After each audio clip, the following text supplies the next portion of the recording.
Estamos en un nuevo encuentro de geopolítica con nuestro compañero Cristian Lamesa y estamos viviendo una situación muy particular, una vez más en una posición de inflexión determinante para el mundo. La escalada del conflicto Israel e Irán resulta o parece indetenible. Faltan definiciones estructurales como qué hará Estados Unidos en este contexto en torno a si participará o no del enclave bélico.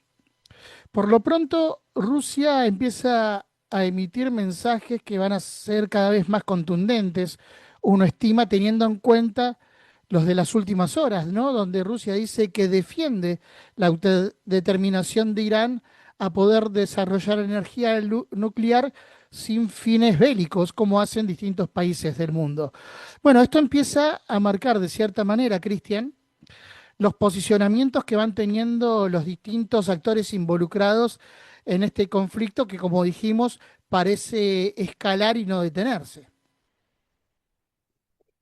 Sí, yo creo que es toda una serie de cosas que se juntan.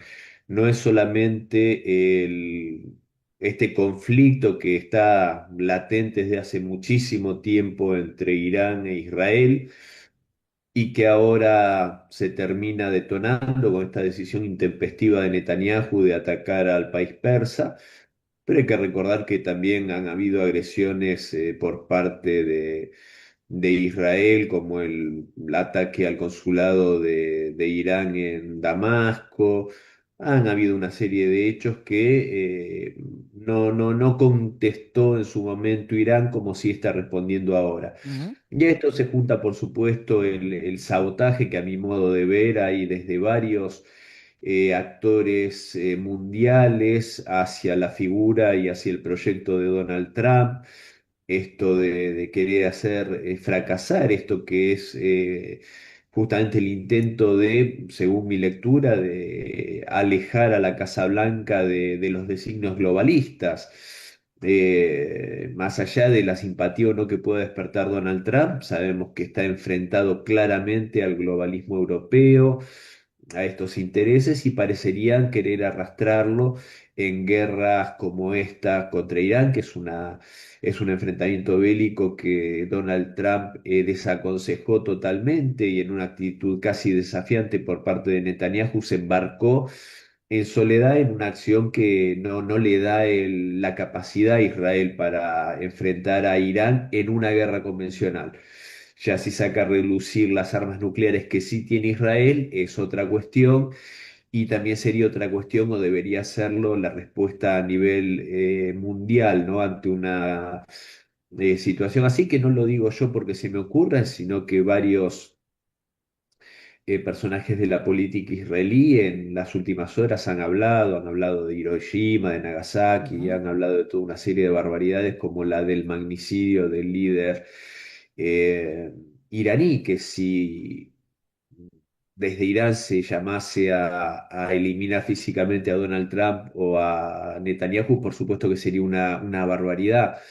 Pero bueno, son varios frentes diferentes que se mezclan y como vos muy bien decías, tal vez Rusia echando un poco de luz en este panorama con una diplomacia que siempre se ajusta al derecho internacional y a buscar moderación y acercarlas a las partes, porque digámoslo, hoy de los grandes líderes mundiales, el único que puede levantar el teléfono y comunicarse tanto con Teherán como con Tel Aviv y con Washington es Vladimir Putin. Ujú. ¿Crees que no juega ese rol, por ejemplo, Xi Jinping? No al nivel que lo juega Vladimir Putin, sin ningún tipo de duda. ¿Por qué? Porque Rusia tiene un vínculo muy estrecho con Teherán, de hecho son socios en los BRICS, hay que recordarlo que Irán también es miembro de pleno derecho. Ujú. tiene una relación estratégica muy importante, ambos países. Y también hay que recordar que la diáspora rusa en Israel es muy importante. Hoy en día en Israel se puede hablar y vas a ser comprendido por la mayoría de la gente, bueno, hablando hebreo por supuesto que es el idioma oficial, pero no solo hablando inglés, sino hablando ruso también vas a poder hacerte entender perfectamente porque hay una enorme diáspora rusa en aquel país. Hay que recordar que a pesar de la desastrosa política de Netanyahu, Israel, más allá de que tiene sus claroscuros y se cree o hay quienes especulan con que ha habido en algunos momentos cierta participación de el Mossad en favor del régimen ucraniano, cosa que a mí no me consta, pero lo cierto es que siendo un país que tiene una alianza estratégica con Estados Unidos muy fuerte, el país judío, a pesar de las presiones de Biden, nunca se definió abiertamente o en el envío de armamento al régimen ucraniano, lo cual por supuesto es algo que habla de una relación, de esta relación estrecha que hablábamos entre Moscú y Tel Aviv. Eh, y por supuesto que no podemos obviar la excelente relación que mantienen a nivel humano, a nivel personal, no de ahora, sino desde hace muchos años atrás, el presidente Putin con Donald Trump. Y aparte los encuentra en la misma vereda de la lucha por el soberanismo frente a este globalismo financiero que pretende manejar los destinos de los países como si fueran parte de una corporatocracia. Entonces, por estos elementos es que creo que la cercanía y la familiaridad, digamos, con la que puede abordar estas cuestiones Putin, son mayores a las que puede ejercer Xi Jinping, que también es un líder al cual respeto mucho y me parece un gran líder, pero en este sentido lo de Putin es superlativo. Y también, obviamente, en el caso de China también y de Rusia, no hay que olvidar que este conflicto va en contra de intereses geopolíticos y Ujú, económicos que tienen ambos países en su alianza con Irán, por donde pasa no solo el proyecto de la Franja y la Ruta, ujú, proyecto chino, sino también el proyecto norte-sur de Rusia, ¿no? Esa red de carreteras, vías férreas y rutas navegables que conectarían San Petersburgo hasta la India, pasando también por Irán. Así que son muchos intereses que hacen que, por supuesto, el interés de estas potencias estén por la paz en Medio Oriente en general y en Irán en particular. ¿Crees precisamente que esto último que señalaste es el trasfondo de este entramado y se usa a Israel precisamente teniendo en cuenta la inestabilidad, podríamos decir, o calificarla de alguna manera emocional de Netanyahu y su voracidad imperial para poder avanzar en este enclave geoeconómico? Porque da la impresión de que más allá de las disputas históricas que hay entre Israel e Irán, lo cierto es también que existen factores económicos que son determinantes a la hora de poder entender cuál es la clave de este conflicto, ¿no? Bueno, a verlo, en Medio Oriente se manejan mucho estas especulaciones y esta voracidad por las riquezas naturales, el petróleo en particular, el gas que tienen estos países y en este sentido Irán es una potencia. Sin embargo, yo en este escenario, más allá de todo esto y más allá de que por supuesto yo creo que a Estados Unidos no le sería, al Estados Unidos de Trump incluso, que no está no tiene la vocación belicista, de eso yo no tengo prácticamente dudas, más allá de lo que pueda llegar a decidir Donald Trump en las próximas horas o días, que de eso podemos hablar también porque hay algunos elementos interesantes para tener en cuenta.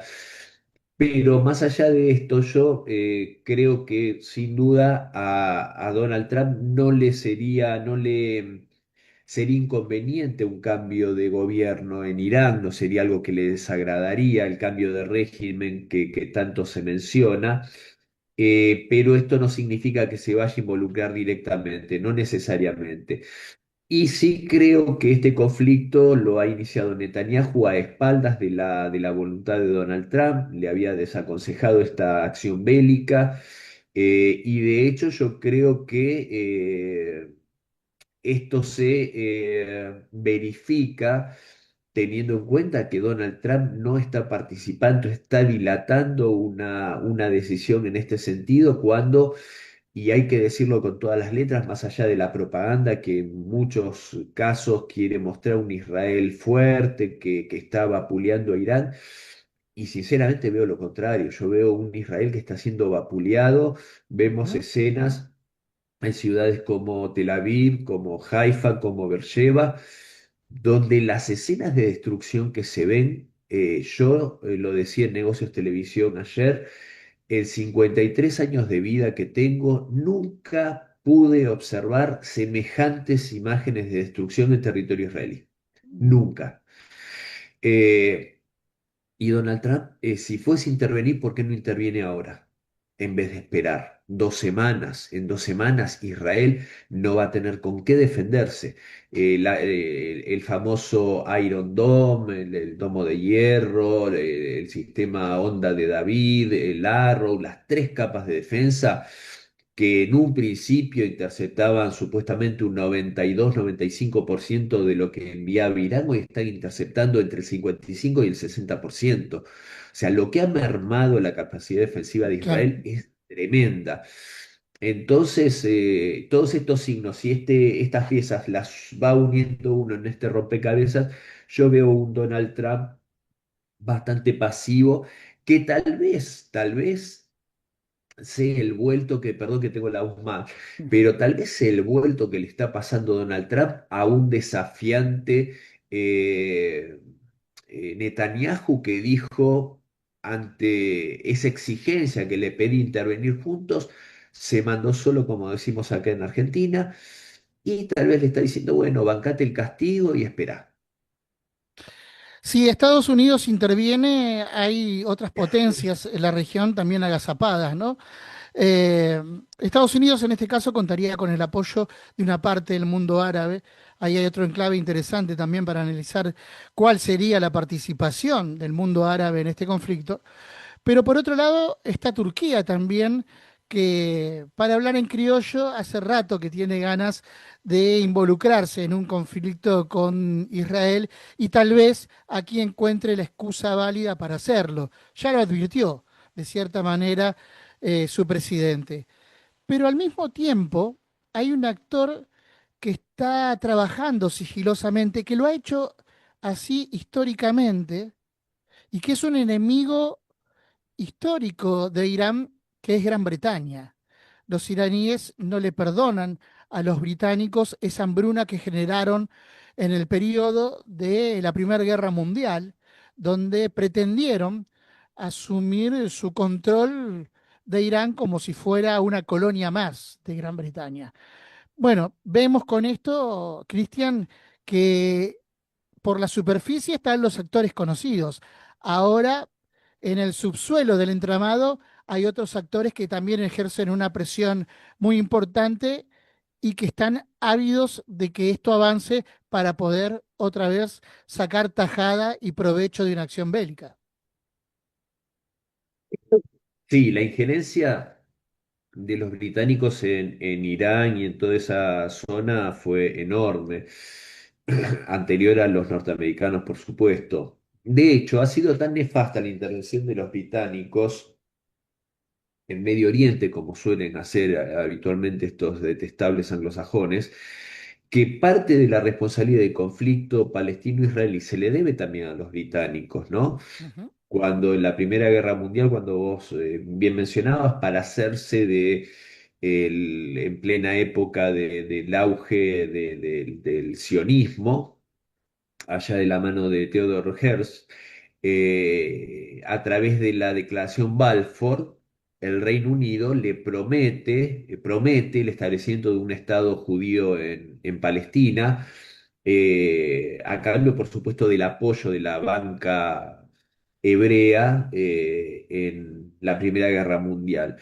Y al mismo tiempo, a través de las gestiones del famoso personaje este Lawrence de Arabia, este británico le promete a las tribus árabes el establecimiento de un Estado árabe en Palestina para que se rebelen contra el Imperio Otomano, que hay que recordar que las tribus árabes, todo el mundo árabe estaba bajo Ujú, la tutela, bajo el dominio del Imperio Otomano.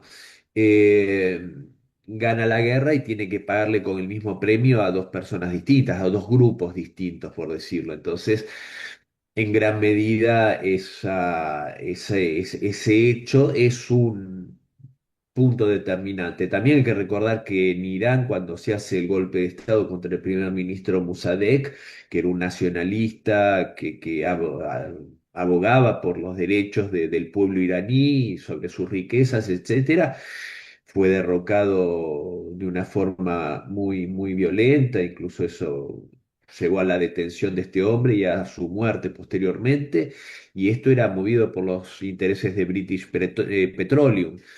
Entonces, por supuesto que los intereses británicos están subyacentes, mucho más venidos a menos, porque ya no es el imperio que supo ser.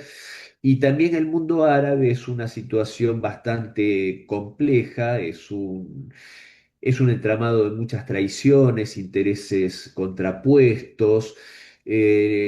Erdogan dice esto en Turquía para hay muchos actores que quieren arrogarse la representación del mundo musulmán, ujú, porque hay que recordar que los turcos no son árabes, son otomanos, entonces hay una cosa entre el mundo musulmán, el mundo árabe, los iraníes que tampoco son árabes, son persas, aparte de que hay un entramado étnico interesante.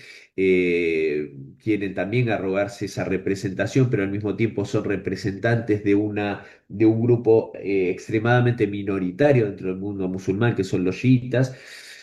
Y entre estas facciones musulmanas hay que recordar que hay un odio tan grande, tan ancestral, desde la muerte misma del profeta Mahoma, que hace que tal vez muchos grupos musulmanes odien más a los chiitas iraníes que a los judíos, a los israelíes, ujú, eh, que no justifico para nada ningún odio interétnico, interreligioso ni nada, pero solo estamos haciendo un análisis de la realidad. Y esto viene a cuento de lo que vos decías, de cuáles serían las lealtades o no del mundo árabe, etcétera. Y es muy discutible. Y yo he dicho en algunas intervenciones que Irán también ha pecado de una ingenuidad supina, a mi modo de ver, defendiendo ciertas causas que pueden ser nobles o no, si querés podemos hablar de eso también, pero como la de el pueblo palestino. Pero que a su vez dentro de los grupos que representan supuestamente al pueblo palestino, está el grupo terrorista Hamas, que no es sunita, perdón, que no es chiita, es sunita, y en alguna de sus facciones son enemigos de Israel, de Irán, perdón. ujú, Y a este grupo fomentó su instalación dentro de la Franja de Gaza el mismo Estado de Israel para debilitar al grupo Al-Fatah, la famosa OLP de Yasser Arafat. En ese mundo, en ese entramado de ese secularismo árabe, panarabista, del baasismo árabe, que era secular y no religioso, y desde lugares como en los hermanos musulmanes, que es de donde viene Hamas, fue favorecido su establecimiento en Egipto por el Imperio Británico y por el nazismo incluso antes de la Segunda Guerra Mundial. ¿Para qué? Para debilitar el nacionalismo árabe secular y fomentar la división a través de estos sectarismos musulmanes. Entonces, cuando cae el gobierno de Bashar al-Assad en Siria hace poco y se establece este terrorista al-Golani del HTS, el Hayat Tahrir al-Sham, declaran que ellos son amigos del Estado de Israel y que sus verdaderos enemigos es Irán. ujú, ujú. Se lo dice abiertamente este grupo que viene de Al Qaeda. y saluda este establecimiento en Siria, a este nuevo gobierno, con mucha felicidad. Lo saluda Benjamín Netanyahu. ¿Y sabés quién más lo saluda con mucha alegría? El grupo Hamas, oficialmente. Ese grupo al que supuestamente o ha recibido ayuda, según dicen, si bien a Irán se le endilga lo del 7 de octubre de 2023 y no tuvo nada que ver, sí dijo que celebraba la acción de la resistencia, lo cual para mí es una barbaridad porque eso fue un hecho terrorista injustificable, pero este grupo terrorista se alegró de la caída del gobierno de Yasser, Bashar al-Assad, Ujú, que era socio y aliado estratégico de Irán. Entonces, esa volatilidad, esas enemistades, ese entramado de traiciones, porque Erdogan, también el turco Erdogan, facilitó que cayera el gobierno de Al-Assad en Siria, junto con el Estado de Israel.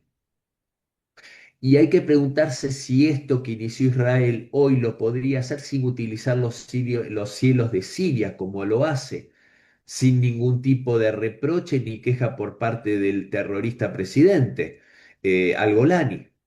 Entonces es difícil saber lo que va a ocurrir ante una hipotética entrada de Estados Unidos a favor de Israel, abiertamente en contra de Irán. Lo que sí sabemos, y con esto cierro, así seguimos charlando, es que Pakistán, la República Islámica de Pakistán, que Irán no es la primera república islámica que se funda, Irán no es la primera, es Pakistán la primera, si bien no es chiita, es sunita, pero dijo que si a Irán se lo atacaba con armamento nuclear, ellos iban a atacar a Israel con armamento nuclear.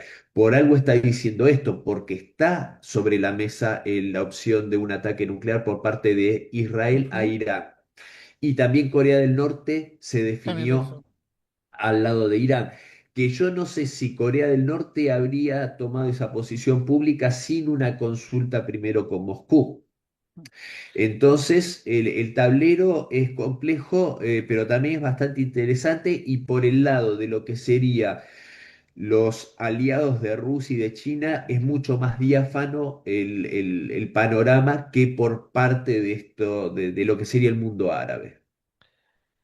Trump está en un brete bastante importante por lo que está señalando, ¿no?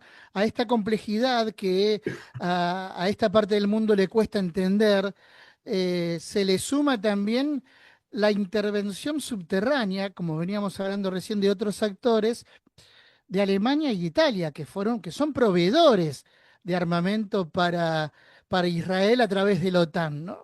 Bueno, Europa también está en un brete y depende de lo que decida Trump en este momento también, ¿no? Más allá de estos actores que estábamos mencionando, vuelvo a decir, en un entramado que es sumamente complejo.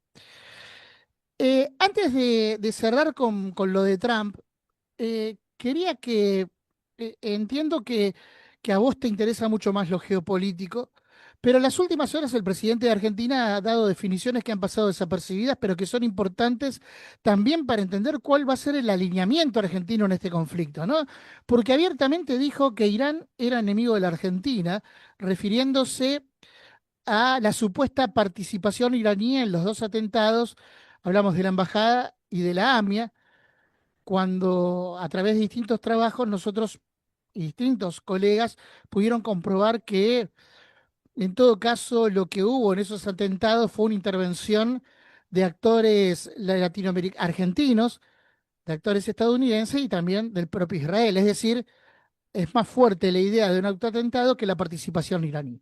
Pero esto me parece importante aclararlo porque también hay que situarnos a la hora de entender qué es lo que está diciendo Milei, ¿no? Pero ¿cómo tomas estas apreciaciones tan a las ligeras, resolviendo un alineamiento sin condicionamientos con Israel, chupándole las medias a Trump, mientras Trump no le da importancia a eso, pero al mismo tiempo posicionándose peligrosamente en función de lo que puede llegar a representar una escalada del conflicto aún mayor, teniendo en cuenta precisamente lo que relatabas hace instantes, ¿no? Contando esta intrincada trama geopolítica que viene a lo largo de la historia y que este sujeto, que hoy es presidente de la nación, toma tan a la ligera. Bueno, a ver, primero, desgraciadamente el pueblo argentino mayoritariamente votó a una persona para la primer magistratura que no está en su sano juicio, a mi modo de ver, no soy un facultativo, pero no es demasiado difícil entender que no esté en sus cabales y aparte es un gran ignorante en cuanto al tema de la geopolítica. Eso lo lleva, como vos muy bien decís, en una situación que es una trampa que le tejen a Donald Trump por parte de Netanyahu, por parte de los neoconservadores belicistas del mismo Estado profundo estadounidense, en alianza con los globalistas europeos. Y el que se dice tan amigo y tan partidario de Donald Trump, parece que ese delirio místico que tiene con el Estado de Israel lo lleva a tomar una posición totalmente irreflexiva, que no tenemos necesidad de meternos en este baile, no hace falta, no hay necesidad y aparte que sinceramente hoy el Estado de Israel y hay que hacer la salvedad y la diferenciación entre los integrantes del pueblo judío, la comunidad Ujú, judía, que en nuestro país es muy grande y es muy importante. Eh, no hay que meter todo en la misma bolsa, ni siquiera al pueblo de Israel. Yo creo que el gobierno de Israel está haciendo barbaridades inenarrables que justamente le hacen un muy flaco favor a lo que era la tradición humanista del pueblo judío. Y este hombre está llevando a la Argentina una situación que no necesitamos involucrarnos en este conflicto. Yo no me atrevería a decir qué ocurrió, qué no ocurrió con los atentados a la embajada y a la AMIA. Lo que sí diría que yo, hasta donde yo sé, no hay nada probado fehacientemente y desgraciadamente que se digan las cosas a la ligera también es producto de un mal manejo político que no viene de ahora, sino que viene de ujú. varias administraciones, comenzando por la de Carlos Menem cuando se llevaron adelante los atentados y después pasando por todo el resto. Todos hicieron desprolijidades, en vez de haberlo encarado de una forma seria y profesional, incluso con el mismo Estado iraní y no dejarse llevar por manejos que tenían que ver con los intereses geopolíticos de Israel y de los Estados Unidos en aquel momento. Así que bueno, en ese punto yo creo que lo de Milei es algo totalmente absurdo que tiene que ver con sus propios eh, no sé ni cómo llamarlo, sinceramente, porque es una persona que realmente es difícil adivinar qué es lo que piensa, pero por su preferencia en cuanto a algo emotivo, algo que no sé por dónde pasa, está involucrando a la Argentina, repito, en un conflicto que no necesitamos y que aparte yo diría que la inmensa mayoría del mundo está alejado está tomando distancia de lo que está haciendo Israel. Entonces, la verdad que, y el mismo Estados Unidos, como lo dijimos, el mismo Donald Trump, entonces, la verdad que no se explica demasiado bien lo que tiene en la cabeza Milei. Para finalizar, Cristian, ¿qué, qué crees que podría llegar a pasar si Trump toma la decisión equivocada de intervenir en este conflicto, si termina atacando instalaciones nucleares de Irán y si efectivamente ese involucramiento lleva a desatar una escalada aún más profunda de la situación bélica? Mira, primero, si Donald Trump se deja arrastrar, a ver, a mí lo que me da mucha tranquilidad en ese sentido es que la gente más cercana, la gente que esté en el gabinete de crisis con él, es Tulsi Gabbard, es Steve Witkoff, es Vance, su vicepresidente, es Hexet. Es gente, bueno, Tulsi Gabbard, por supuesto, gente que no es el ala belicista del Partido Republicano, sino más bien todo lo contrario. Y si Trump se deja arrastrar, se va a dejar arrastrar por los que lo traicionaron a él en 2020, por ese ala belicista que integraban y que integran personajes como Cheney, como Pompeo, como Bolton, como el mismo Pence, el ex vicepresidente. O sea, todos los que lo traicionaron son los que estarían festejando esta decisión equivocada de Trump. Lo que lo haría perder su base electoral, lo haría perder la confianza de su gente, la gente de MAGA, gente de America First, a quienes les prometió que Estados Unidos no se iba a meter más en guerras en el extranjero para favorecer intereses extranjeros.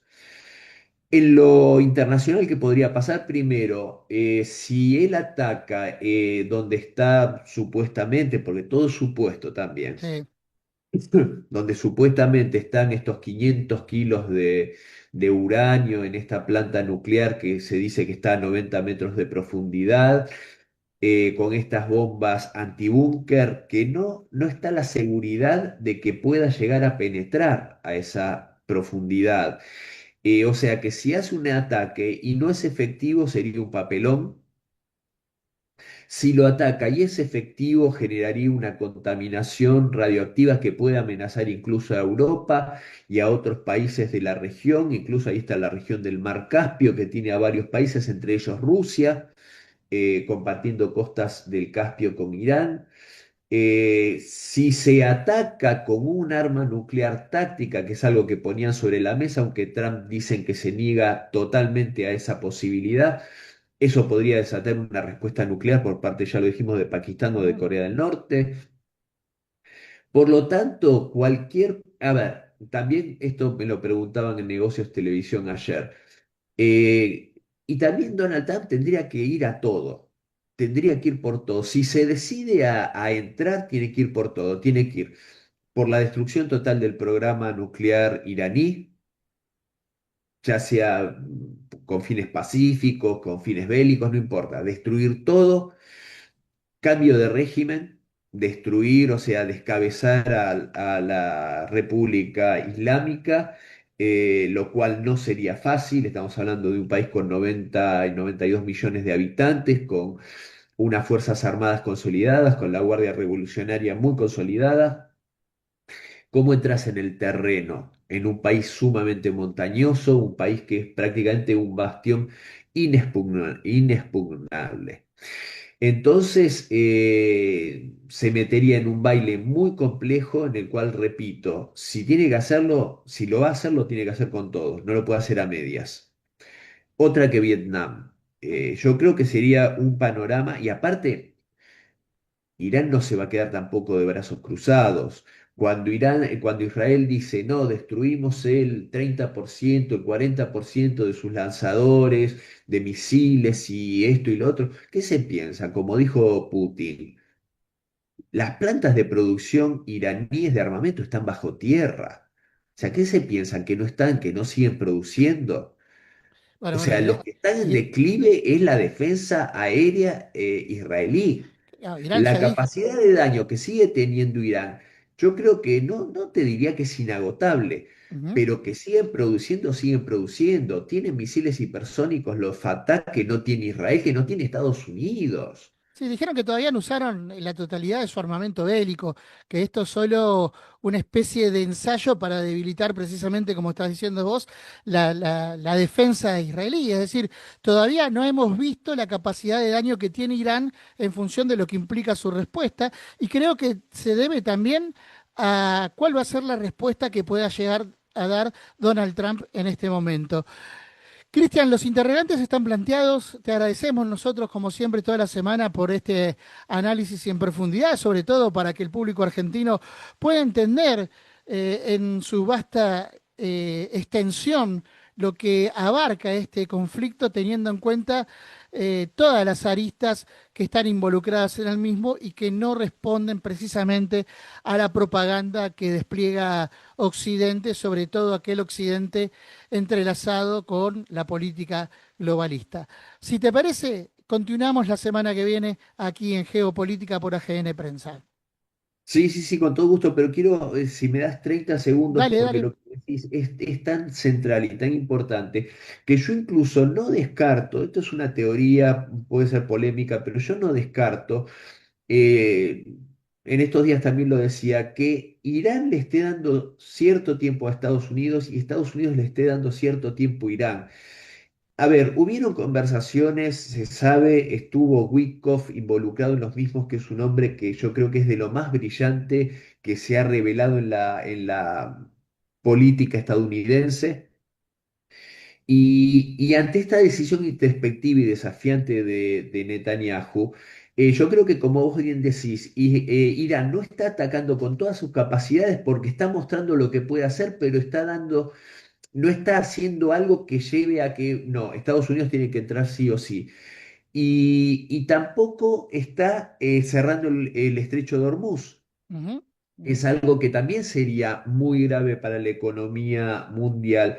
Y por otro lado, Donald Trump está dejando hacer, está dejando, como yo decía hace un rato, que esté recibiendo un castigo Israel, que no está acostumbrado a recibirlo, que se vea. El otro día dicen que había una discusión en la calle entre un miembro del ejército israelí y uno del Mossad que le decía, ¿cómo no previeron esto? ¿Cómo no previeron? Bueno, no sabíamos que los misiles iraníes podían hacer tal daño. Es un claro. grado de improvisación y de estupidez que yo creo que el pueblo israelí lo tendría que colgar de un árbol en una plaza, Netanyahu, porque por todo lo que les está haciendo perder.